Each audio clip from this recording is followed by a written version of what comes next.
سلام علیکم، خسته نباشید. شاید بگید این کیه که هر دفعه فیلم میگیره میذاره ولی خودش معلوم نیست کیه. برادر ببین، من از یک کار خواستم کارت پایان خدمت رو ازش خریدم.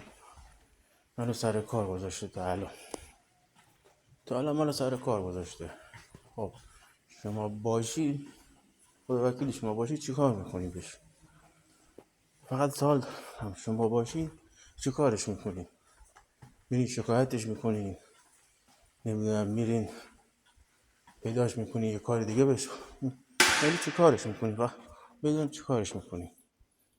چون من الان 2 هفته یعنی حساب بگیر از پارسال تا نه پارسال نه ببخشید امسال، از برج قبل من همه کار کردم. گفت اینقدر پول بده، پول دادم. من نزدیکای 10 میلیون بهش پول دادم.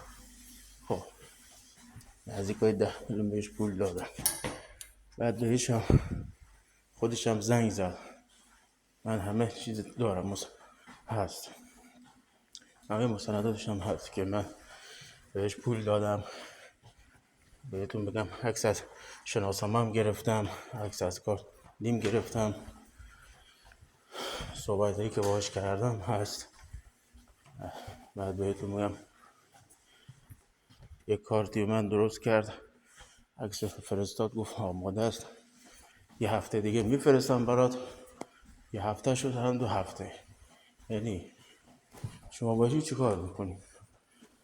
هر کی این فیلم رو نگاه کرد فقط یه توضیح من بده، شما باشی چی کار میکنی؟ بس همین.